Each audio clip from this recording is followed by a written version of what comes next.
Joint session वाली तजवीज़ अच्छी है क्योंकि जिस चीज़ में पार्लिमानी अप्रूवल आ जाए ना, सारी पार्टियां बैठ के मंजूरी दें, उसके लिए पूरी फिर नेशनल लेवल पे आपको सपोर्ट मिलती है। आपका क्या नुक्ता? बिल्कुल एक सेशन होना चाहिए, तमाम पार्टीज़ को ऑन बोर्ड लेना चाहिए। जहाँ तक अफ़गानिस्तान का इशू है, as a provisional government representative मेरा ज़ाती ख्याल भी ये है कि दो मुस्लिम ममालिक के दरमियान जंगें नहीं होनी चाहिए।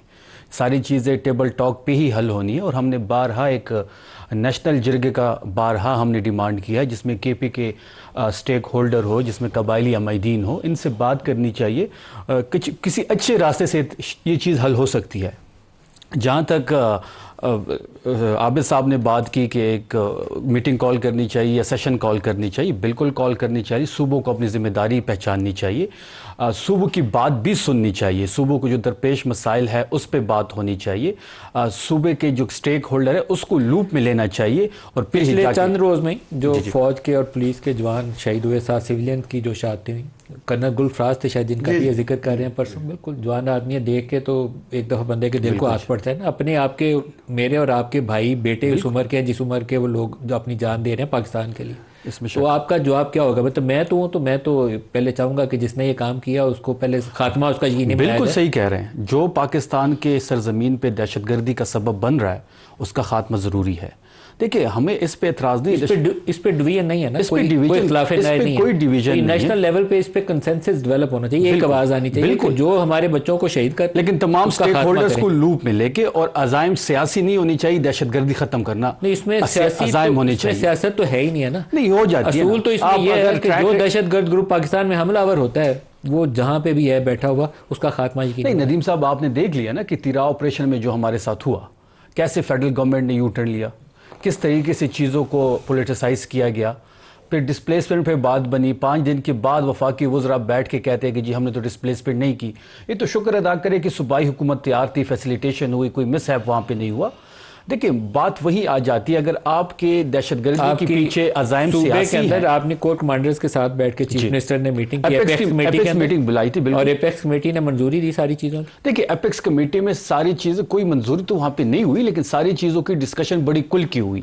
जो हमारा स्टांस बाहर है वही स्टांस वहाँ पे रखा, इत्तेफाक राय हुआ उस पर नहीं, उस पर तो मजीद अभी दौर होने हैं, मजीद मीटिंग्स होनी है, चीज़ों को वहाँ से भी कुल की चीज़ें आई, हमारी तरफ से भी कुल की बात हुई।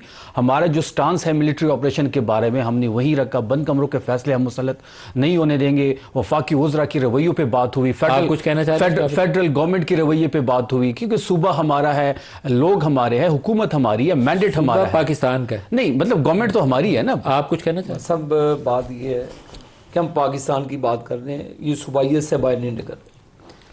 जब दहशतगर्द हमला करता है वो नहीं देखता कि वो PTI का है, PMLN का है, किसी भी पार्टी का है, मिलिट्री का है। हमें सियासत को इस वक्त एक साइड लाइन पे करना चाहिए। हमें पाकिस्तान की, अगर पाकिस्तान है तो सियासत है ना जी, सारा कुछ है। अगर हम अपनी आर्म फोर्सेस को अपनी सियासत की नज़र कर देंगे, कमज़ोरी की तरफ ले जाएंगे। टीरा ऑपरेशन पर शफी जान साहब से एक मेरा यहाँ पर डिबेट रख लें अगले प्रोग्राम में। ये इस पीरियड में मेरा नहीं ख्याल कि ये मुझे जवाब दे सकेंगे। मैं भी फैक्ट्स एंड फिगर्स के, मुझे पता है कि कितने फंड्स गए हैं, फिर ये बात दूसरी तरफ चले जाएगी। हम फोकस कर रहे हैं इस वक्त अपनी जो जवान जो शहादतें दे रहे हैं, आए दिन हर जगह उनके ऊपर हमले हो रहे हैं। माओं को मैं रोता देख रहा हूँ, अपने जवान बेटे की तदफीन करा रही हैं, लेकिन वो पाकिस्तान जिंदाबाद कह रही हैं, शहीद जिंदाबाद कह रही हैं। तो ये शफी साहब हमें सोचना होगा कि वो माओ जो हमारे, उनके बच्चे जो पाकिस्तान के लिए कुर्बानी दे रहे हैं, आप हमसे लड़ रहे हैं, यहाँ पर आप हमसे डिमांडें कर रहे हैं, आप यहाँ पर नेशनल कंसेंसस की बात करें, नेशनल कंसेंसस के बाद बिल्ड करके आप अपनी फौज को स्ट्रेंथन करें, आप दहशतगर्दों को एलिमिनेट करें, जो आपके अज़ुमे चीजें हैं, आपको जो वसाइल चाहिए बताएं, हम आपको पूरे कर। एक लाइन कह लें बस। देखिए, पाकिस्तान से बढ़ के कोई चीज़ नहीं है। पाकिस्तान है तो तहरीक इंसाफ है, पाकिस्तान है तो आबिद शेर अली साहब है और मैं हूँ।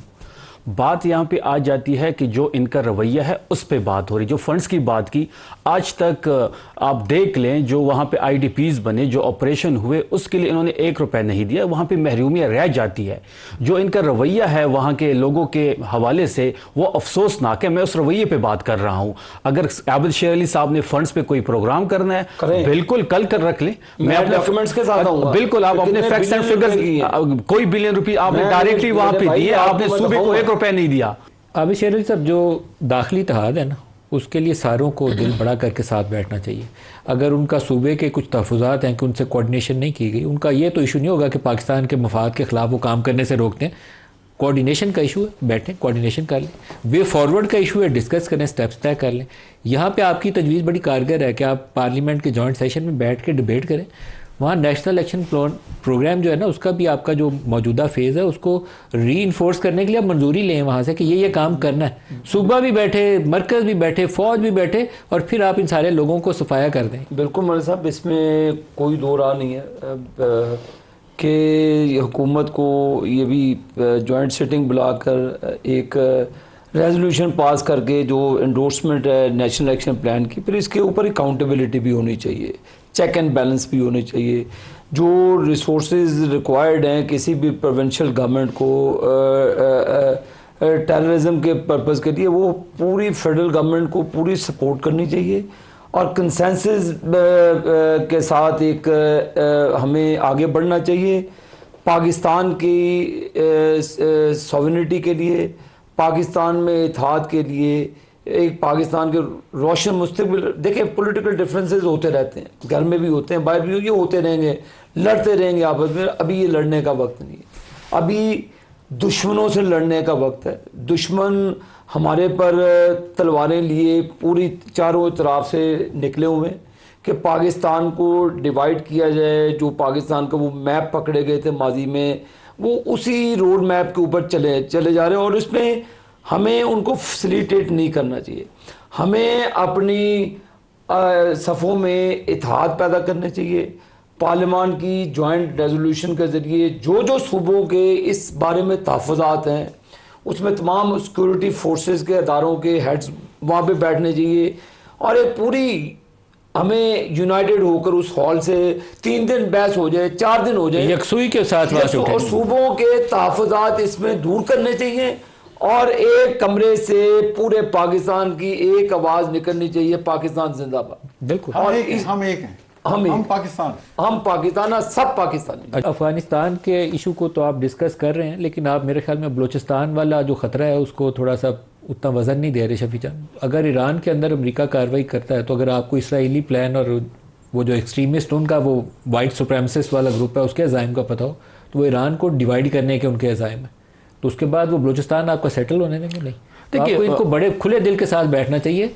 आपस में आप करें, नून लीग को और पीटीआई जो मर्जी कहती है करें, लेकिन जहाँ पाकिस्तान आ जाता है वहाँ सारे जम के यूँ खड़े हो जाए। नजीर साहब, मैंने पहले भी ये बात कही थी कि ये बात ईरान तक नहीं रुकेगी। अगर ये लोग ईरान को कर लें तो इसके बाद अगला नंबर फिर बलूचिस्तान का होगा। ये बात इस बॉर्डर पे नहीं रुकेगी। ये जो ख़तरा है ये हमारे लिए, हमारी तरफ ही देख रहा है। देखिए, हमने तो बारहा, आपको याद होगा कि हमने अभी अपने सूबाई असम्बली के एक छत के नीचे तमाम लोगों को जमा करके इसी इशू पे अमन जिरगा मुनक्किद करवाया। तमाम पॉलिटिकल फोर्सेस को बुलाया गया, तमाम सिविल सोसाइटी को बुलाया गया।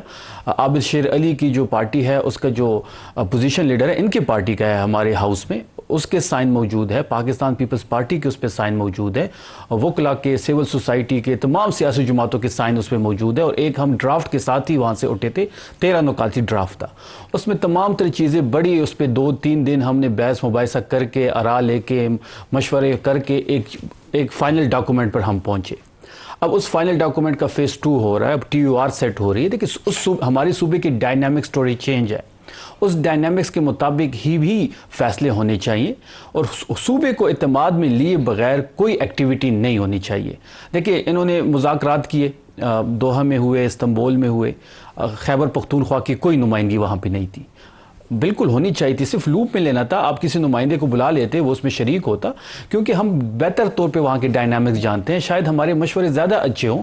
वहाँ जो हमारे कबायली अमीदीन हैं वो इलाकों को बेहतर तरीके से जानते हैं। सारी उम्र उनकी जुर्गों में गुजर गई है। तो डायलॉग के वक्त आई थिंक पीटीआई की गवर्नमेंट थी मरकज़ में, नहीं, अभी जो उन्होंने किया, जो पहले डायलॉग नहीं उसमें तो थी, अभी इन्होंने जो इस्तांबुल में किया है, फिर इस्लामाबाद में एक दौर हुआ है, पहले वाला दोहा जो एक और था उसकी वायलेशन अफगान तालिबान का, इस्लामाबाद में एक दौर हुआ है। अगर उसमें खैबर पख्तूनख्वा को ये नुमाइंदगी दे देते तो कौन सी वो बड़ी बात तो नहीं थी।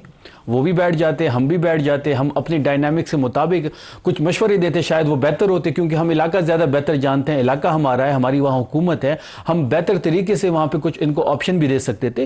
लेकिन जब तक इस किस्म की पॉलिसी आएगी कि बाईपास करके और कुछ चीज़ों को इम्प्लीमेंट करने की कोशिश वहाँ पर की जाएगी, वो सूदमंद नहीं होगी। सबको इकट्ठे बैठना चाहिए, सबको इकट्ठे बैठ के ही ब्रीफिंग देनी चाहिए। इकट्ठे जब कमरे से बाहर निकले तो एक डॉक्यूमेंट के साथ निकलना चाहिए जिसके सब उस ब्रीफिंग में शामिल होंगे। बिल्कुल होंगे, ये अच्छी बात।